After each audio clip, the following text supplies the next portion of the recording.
Welcome to our weekly Friday Talk and Tour series when we share the opportunity to visit the studios of our wonderful artists and hear about their works and inspiration. These visits are brought to you by the Duncan McClellan Gallery and the DMG School Project of St. Petersburg, Florida. Thank you for joining us. Hi, good afternoon, everybody. Hi, how are you? Great to see everybody. Thank you very much for being here. We really appreciate you coming each week. We have a really great show this week. Julie Johnson, all the way from Brittany, France. She was a great person to have here at DMG School Project. She was the winner of one of our residencies at DMG, and she really worked hard. It was great to get to know her, and that's one of the great things about the residencies is we get to know the artists, we get to watch them work, have them go through a lot of trial and error in some cases. But I'm really happy that we are able to provide this. They've earned every bit of it, and it was a great thing to have Julie at our studio. So thank you for being here. I'd like to thank my team for everything they do for us each week and producing these and much more.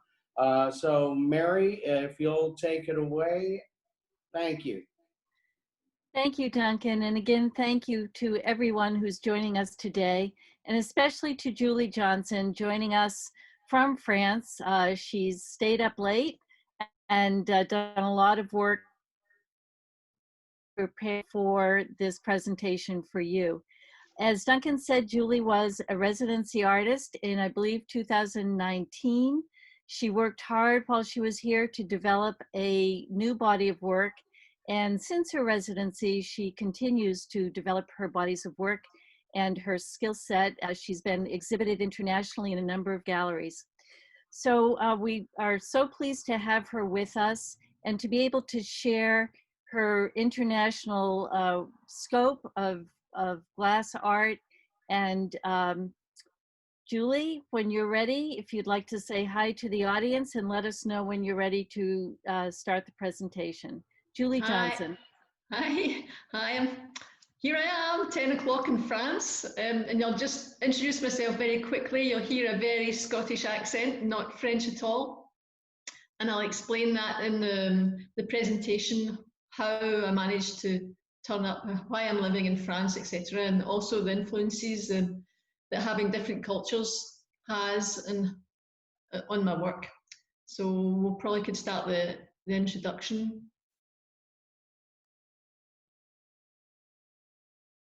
As we're starting, Julie, I just want to remind everyone that if they'd like to ask a question, please enter it into the chat and we'll refer your questions to Julie. And please put yourself on mute. If you'd like to see Julie speaking and not the whole list of visitors, please choose speaker view in your upper right-hand corner. Thanks. Here you go, Julie. Okay, so I'll just walk through. This is my workshop, the facade. I probably will say some French words because I'm speaking in English, but kind of thinking in French. So this is the front of my workshop, which is also a shop where we make and sell everything to the public in this town in Brittany, France. So I took this just last Saturday. Our shop's closed at the moment. Everything's closed in France. So our shop is closed, there's no customers, the town is empty. Anyway, little visit of the boutique where we make production glass, gardenware, vases, things like that. Everything basically. But we also have what we call the Cube, the gallery, where we have our more personal works. It's small cubes, but it's important. It shows people that we are capable of doing artwork and not only production work, as in the vases, etc., and that we have personalities. We're not just makers, we're also artists. I say we as we are two. I have me and my associate, whose work is also in this little gallery. Right, you can see from the gallery in the shop that it looks onto, in the background, the workshop. This is Eric's work, this is my associate's work.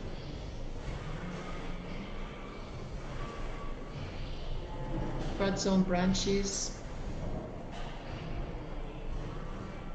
Some of the earlier works which you'll see later, yeah. And this is some of my business partner's work. So we zoom up to, which is the platform where there's the hot shop.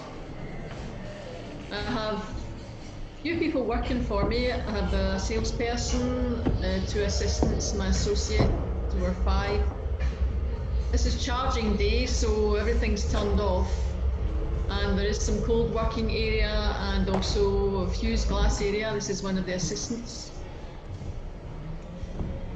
So I'm going to take you downstairs to another level where there's a stock and cold work, and this is another shop that's going to be developed. A kind of dark dungeon, where we do all the bricolage, all the mechanical stuff. Also sandblasting, packaging, painting, motorbikes, everything's down here. And it will turn into a better cold workshop in the coming year, I think. So it's we have quite a lot of space. There's another level which will take you up to. I could trip over somebody here on my way up.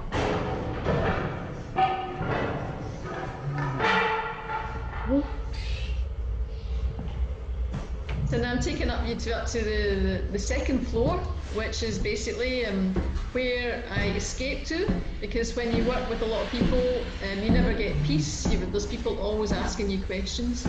So I'll slow down. So this is Eric, my associate.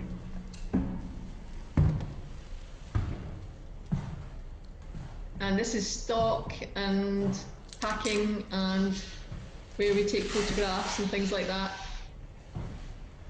And it's also where I can have some time to think about my work, my personal work, when I get the chance to do it, and spread out bits and pieces that I could be working on, which is really important for me in the process of thinking about things, because things are made in the hot shop, but I like taking pieces from pieces I've made in the past, pieces that have never come to anything.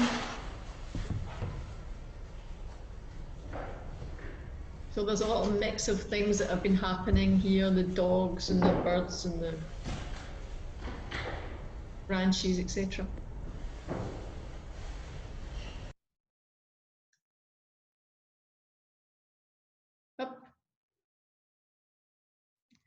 So now, after the film, we go on to talk about me.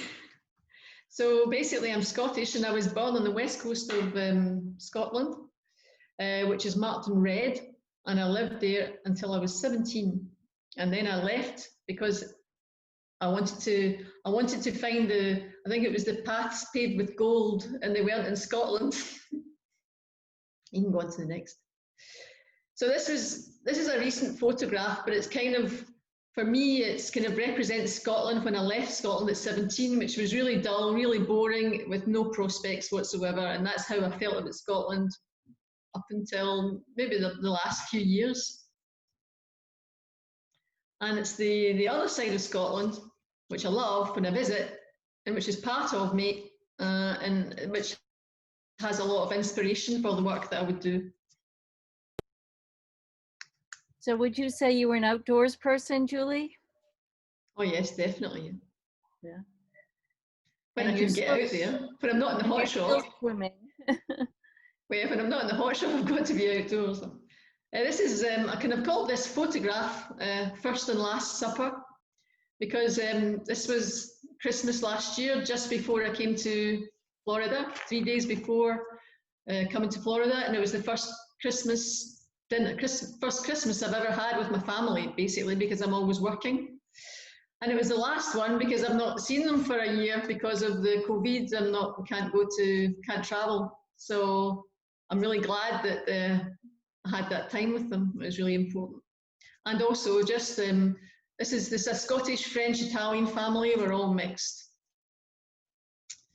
So that was my family and where I'm from. And then we start kind of on my little journey in glass. And I left Scotland and I went to London and stuff like that and lived and partied. And then, but I was still looking for something. And I decided that I would go to a rock in the middle of the sea with 500 people on it, with no cars and no lights. And that's where I found glass on this rock. And this island, this tiny island, is in the middle of the channel between France and Britain. And I stayed there for 5 years. And I did, a glass blower was there. I don't know why, but a glass blower was there and he was looking for somebody, and that somebody was me. So this is my first year. I think I was 21. Running around, short hair, not caring about anything, and that was my first job, glass assisting. And that was the start. And then I didn't come straight to France. Actually, I went to art college, but didn't like it. So I decided that France was sounding much more exciting. So I managed to find a job as a glass assistant in France, in Brittany, keeping on my road. And that was I came to France in 1993, 94, and I've been in France ever since. This was me kind of starting to develop small techniques in glass, working in a studio in Saint-Malo when I was 25. Started making my own production, but it was production, candlesticks, perfume bottles, things like that. So that's when I started kind of getting a hand. Right, from the last photograph and this photograph, there is 25 years have gone past. So a lot of life, a lot of things have happened, but this is kind of basically my life today. This is where I live. So it's kind of like a French version of St. Pete's, kind of smaller, little marina, beachside, stuff like that. So this is the port where I come to work every day. I like the chilled out French lifestyle. It's something that I really love now. And this is where I call my home, Hampole. This is where I live, and this is where I work. This is where I've had my daughter, etc. So I'm very attached to it. This is my French family. This is my daughter, who's 20, who's a design student. My partner, Pierre, for the last 10 years, who supports me in all my glass antics and lets me work when I want to and doesn't ask too much of me. And he is a very important role in being able to do residencies and do the artwork, because it is preoccupying, you know, it does take you away from home and holiday, and he's not at all a glass person. So that's my French family. He's French, my daughter's French, and that's this was last year. This was my team from work. Everybody happened to work last summer all at the same time. There's not usually that many of them, and I kind of like antics. I like having fun. As I said to Mary, often in the hot shop it's very tense, and especially when you get young people, you know, it's not always easy. So it's kind of good to have fun and do things which you've never done before.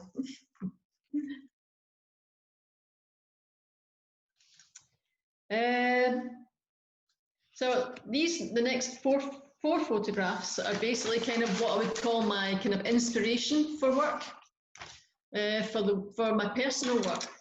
And it's not this photograph, it's not the next photograph, it's a kind of combination which of these photographs which represent places. Like the last photograph was the standing stones on the island of Orkney. It's just an example, but it's places that have very, very strong vibrations, you know, so really they kind of create strong feelings.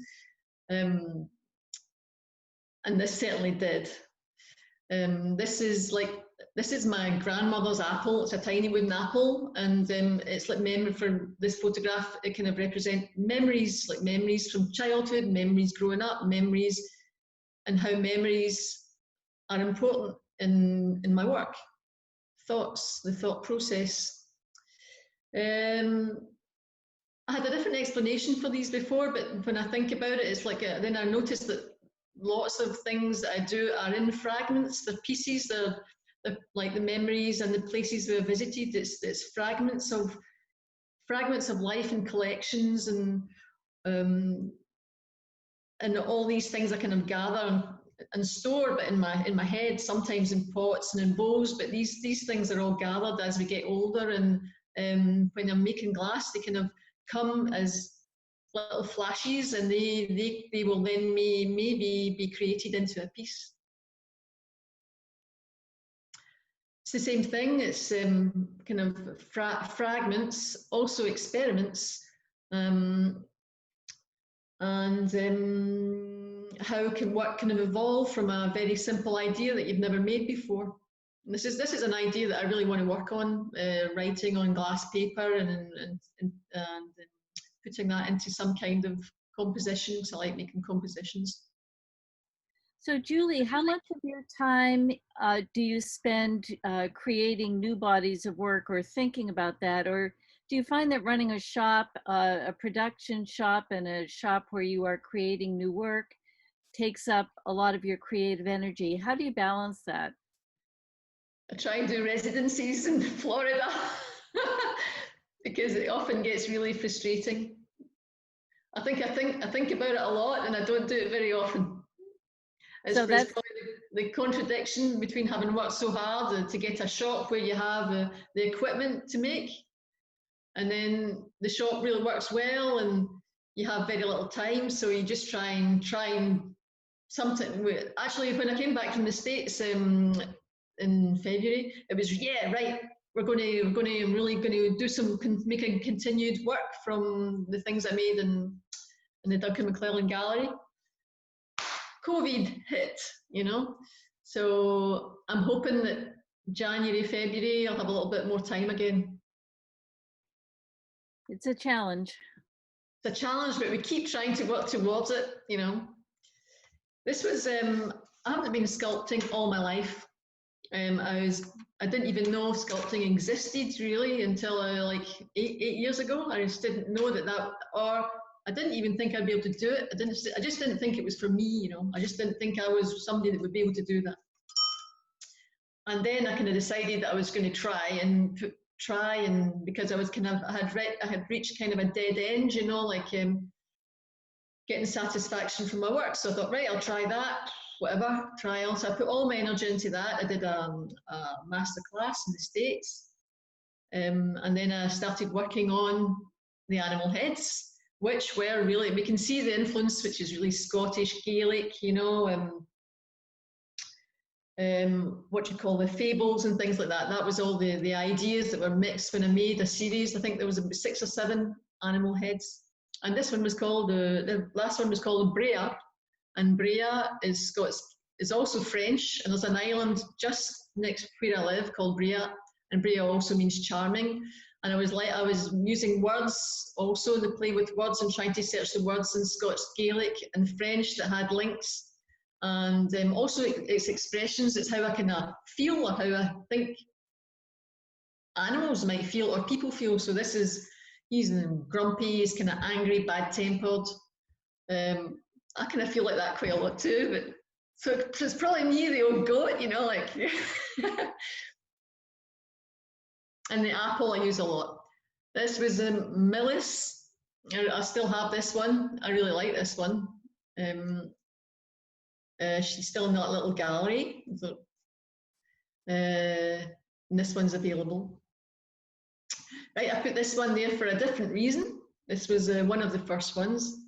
And I put it there because the expression, I think Mary wanted me to talk about it, was often determined. It kind of looks how I feel sometimes, really determined. I'm just like, ugh! I'm so determined. and that's how I look inside, you know. If you can see it, I don't know, maybe it's just me that can see it, but that's how I feel a lot of the time. Well, This was, sorry, this is following, these are antlers obviously, but I was asked to make a subject for them in this residency. It was slightly different. You had to make work for Northlands, which is in the north of Scotland, and I made antlers, and then I started my own body of work. So these were basically a series of antlers for them. But the antlers are not just antlers. There was a lot of there was a thought process around the colour, the name, also the form and the size. So the 3 photographs are kind of a collection. This one was stag, and it was because it's the biggest one. It's kind of most angular. It's dark, kind of dark purple, which is a very noble colour. These were entwined, so it was kind of meant to be, you know, well, kind of, it could be lovers, or it could be compatibility, or it's colours that work together, and there's engraved Scottish symbols around so them. do you have a sandblasting machine at your shop as well? Yes, these were made in Scotland, in Northlands, but I do have a sandblasting, and I have quite a lot, and when we don't have something, then I generally try and get it. And this one was fawn, just because it's simple. Right, this is my garden. Whoop. This is my garden, but also it's a garden in the spring. It's this garden in the springtime, which is basically, I love the springtime. It's my season, you know. It's just, I hardly sleep. I've got loads of energy in the spring and ideas, and I don't like the winter at all. So the spring is something, the seasons is something which I realise I'm very influenced in when I'm working. And the following works are basically everything that I made. The following works have been made in the springtime. You can just see it, you know. You'll see these are the first. These are also works that I made following the Northlands residency, because I realised that to make my own work, I would be having to make work that I could make quite a lot on my own, because effectively having my business, it's difficult to really have time to have teamwork. So to get on, I would be making birds and things that are quite a lot of the time solo, and then making compositions with them. So these were the first compositions. I enjoyed making flowers and the compositions and the birds. The birds are generally an overlay. Nests, and it's all really influenced by the spring and things blooming and coming to life. And these are the colours. This is from a different series, but this is still at springtime with the wren and an encalmo, which is work that I started later. Sorry? Oh, what would the approximate size of those pieces be? I believe it's not that big. 47. Every time I write down the size of my work, it's like 47 centimeters. So I think that's about the size that I can make. right. It doesn't seem to get any bigger, you know. It's 47. And that is must be my about limit. Inches, yeah. About Not 7. inches, centimeters. Inches. Yeah. So these were a simpler version as well. I like the colour because I'd made the encalmo with the wren, and it was a simpler. These are not huge, they're about 40 centimetres high. And I was playing with expressions and different tilting the birds' heads and things like that. And I like the colour combinations. And this is the famous bird and branch, which I'm developing, and I've been developing it for ages, and I think it's slowly coming there, because I really like this piece, and it's not a vessel, and it's different, and it's on the wall. So I'm getting there slowly.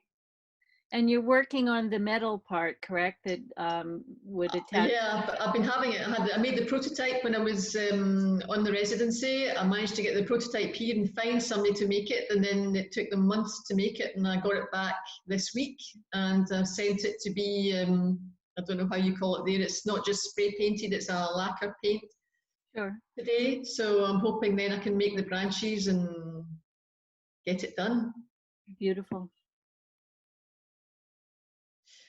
Still talking about seasons, so the winter and the autumn, which follows on to, it's not just the colours though, because it's also a way of thinking, like less dynamic, a bit slower, kind of a bit grumpier, and I think that reflects in the work as well.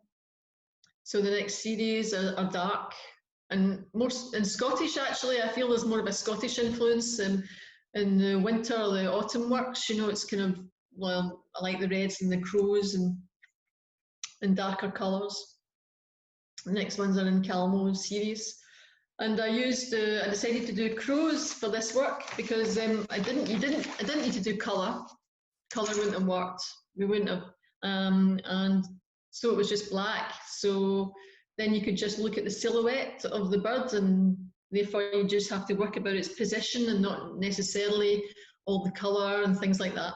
And then so I could play with different scenarios with the bird.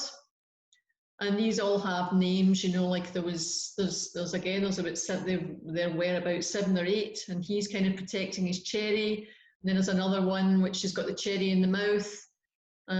This one's taken off. So I enjoyed kind of playing with all, once I kind of got better at making the birds, I could then change his position and start to think about the story I could tell. And also because I wanted to bring in all this time I've been making production to making calmos, because I could make them quite well, and so it combined the two skills, which are very different. Sculpting and glass blowing are very, very different things. This was last week, and I just love the colours, and you can see from the following 2 pieces or 3 pieces that these are the colours of the autumn as well. This is where I live. Right, this is another series. This was still with the ideas of the Calmo. I made these before the crows. I think it's very British actually. They're kind of they give me that thought. The colours and the style. And these were called I can't remember the name. Sentinels. These were from the Sentinel series. And the idea was based on the canopic jars when I first started making them.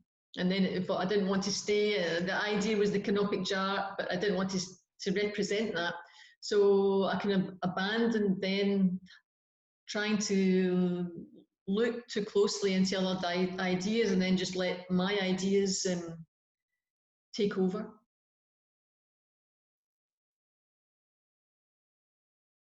So the bird is meant to be the idea that he is kind of looking over what's in the vessel.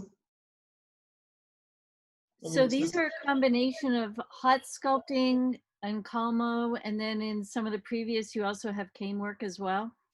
Oh, there's no cane work, no. Don't do cane work. It's just a wrap? No cane work. No, geez, in Calmo's sculpting. Overlays. Right, so my daughter's left home recently, so now I have a dog.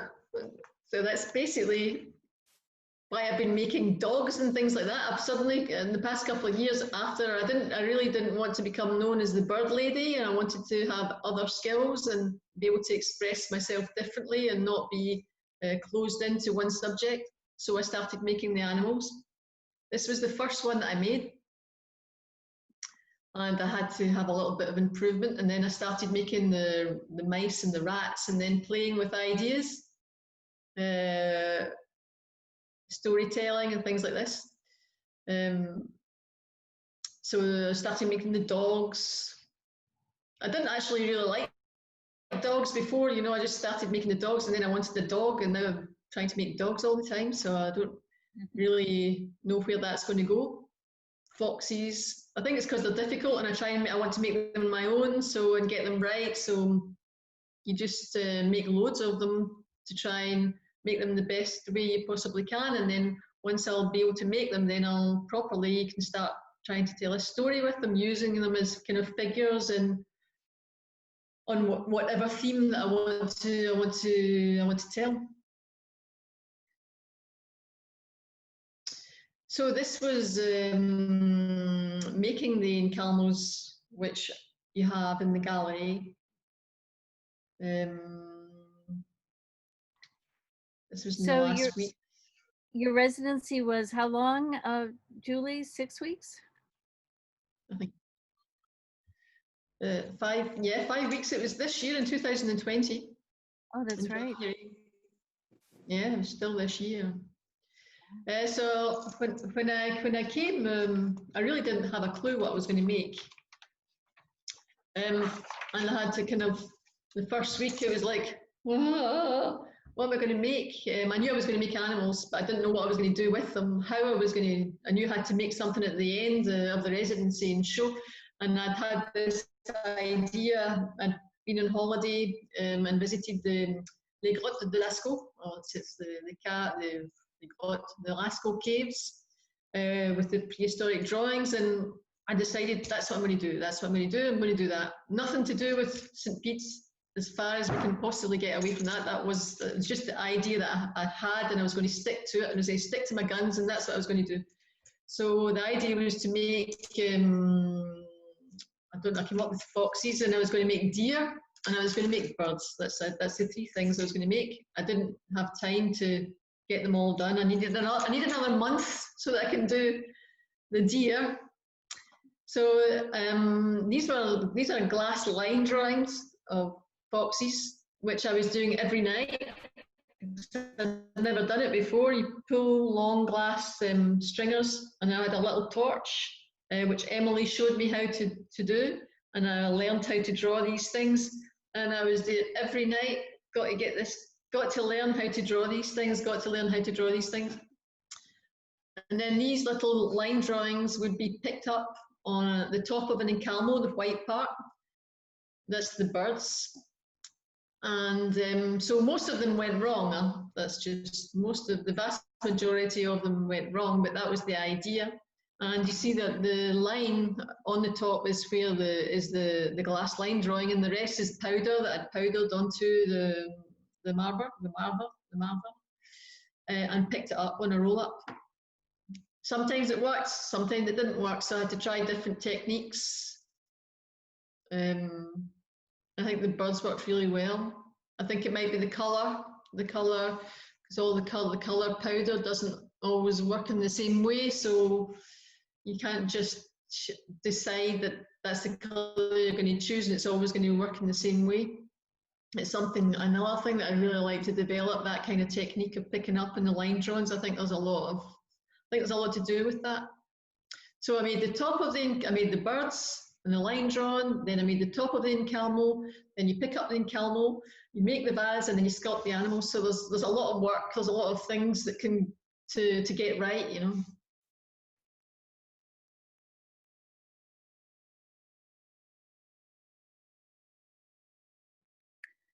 Yeah, I really enjoy it. I like this idea. I'd really like to develop it. I think it's a really interesting idea. This one, it's called Foxborough, but I think I actually renamed it Sing to the Moon, because this is when I took the photograph. It was dark one night and there's the stars out, and I like the idea that he was kind of singing to the moon. So Julie, how did you feel about a residency that had two people? You mentioned a little bit that Emily helped you to create these drawings. Do you feel that a two-person residency was really valuable to you and also to Emily? Can you talk a little bit about that residency experience? I don't know. I think it can. I don't know. I don't really know how to. There's good and bad. Huh? It's difficult working with somebody you've never worked before. Sure. You really with completely different levels. You really have to be very open-minded and take it as it comes. Mm-hmm. And it definitely has an influence. And I think we came out not too bad, really. I think we did well. I think both your bodies of work were incredible. Yeah. It was. It's not easy working. You come from two different. We were 25 years age difference. Right. Emily is not a real hotshot worker. She has lots of school experience, and me has been in production all these years, and we live together and you work together, and you've got to find common ground, and you've just got to get to the end of your 5 weeks and have work. So you just got to do it, you know. So I think we did well. I don't know. There was obviously difficult moments, but I think we did okay. And definitely the line drawings, things like that, you know, if she's doing that, oh, I'm going to do that, okay, right. So so she definitely brought in, that was, I would never have done that, and I didn't know it existed either, so yeah. Well, we would love to have you back and to do another residency. So maybe we'll make it a little longer. I'd love to. I'd love to. I really enjoy it. Really, really, it was like hell on earth, but I loved it. Well, you worked very hard. Yeah, it was difficult at the end, but at the end, I just started. Last week, I was just really getting into the swing. You know, I was starting to feel at home. You know, knowing where everything was, etc. It takes a little bit of time, but yeah, no, I really enjoyed it, and it's worthwhile, very, very worthwhile. It brings us, even, you know, to travel so far, it puts you in a completely different sort of lifestyle, surroundings, different season, everything is different. So, but you just think about making glass. That's all you do. So it's kind of, it's paradise. Well, we loved having you. Thanks for having me. So yep. That's the end of, this is your last day, is this correct, at the residence? It was the last day of blowing, I think. My hands were having a really hard time, yeah. They were just like blistered all over, so it was just like, but had to keep going. And it kind of sums up glass blowing as well. That's it. It's just, it hurts and you just got to keep going, you know. It's a really difficult job. It's a difficult job, but it's not easy. It's not all birds and flowers. It's so difficult. Well, you know, I think people don't really realize what a residency is, and maybe perhaps you and Duncan can talk a little bit about what your expectations were, and Duncan also what you hope to offer an artist like Julie when she comes for a residency. Well, if I can go first, Julie, we started the residencies because when I first started working in glass, I had to work 3 jobs to be able to afford a limited amount of time in a hot shop. And the costs are enormous, and even more so today. And I don't know of another medium other, you know, than glass. It's got to be the most expensive medium to work in. And the people that are gravitating to making it, they couldn't think of another material because that's the one that grabs their heart. And by providing these 6 weeks, it started out, all I could afford was 4 weeks. Then we started doing 6 weeks. We do realize that 8-week residency would be even more valuable because it is true. It seems like the last couple of weeks, the residencies, they're going into these aha moments, and it's just then that they get the breakthroughs. And you know, by you know, some of our residencies are experienced in doing lectures, but some aren't. So we help them in that way. We give them a show that exposes them to a lot of our patrons, the people that support us. And it's, I think, an important part of what DMG does. I mean, yes, the education in schools with the kids is really important, and that is a big thrust for us. But I, as an artist, understand how helpful it is, and also recognize that the artists have bills at home. They have a lot of expenses that are ongoing at home, and then they still come and see us, and hopefully we're making a great experience for them. And I hope it was, Julie. So what were your feelings, and what would you suggest that we could make it better? I don't know. I think it's a very personal thing. Can you please everybody? You know, that's. I would say that 8 weeks, it might not change much, you know, because the 5 weeks I've already done another residency of 5 weeks, 6 weeks. So you need that pressure at the end. And if it was 8 weeks, you might kind of slow down, and the pressure would be still at the last 2 weeks. You know, you might not have developed any further your work. So the time is okay, you know, the time's good, I don't think it would change anything. You need that, you're going to have the pressure, whether it's 8 weeks. It's just you'll be more chilled out for the first 3 weeks, you know, that's all. I don't know, I've got really nothing to say about advice or anything to give. I think it's a very personal thing. You take what's there and you just go for it, you know, like to have a workshop that you can work in that's open 24 hours a day. It is difficult. 4 hours, that's difficult, right? 4 hours for me is not a long time, you know. Right. A day, you know, like when also like I'm not 30 years old, I'm 50 years old, so I kind of get tired, right? So once I've spent 4 hours assisting somebody else, and then I'm pretty exhausted, and you start on your own, you know. But like you do it, and that's what you do because that's the deal, you know. So that was the deal in other residencies I've done as well. It's just the way it is, and you. At the end of the day, you've still got your work. At the end of the day, you still do your work. That's it. So it's good. Well, I got to tell you, it energizes us every time we have these residencies come in. It's a whole different way of how they work.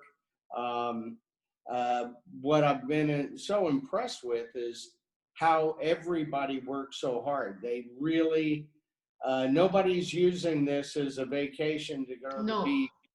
You know, everybody's really working hard. Yeah, I'd like people here to know that, you know, because when I say I'm going to the States for 6 weeks on a residency, they go, oh, sun.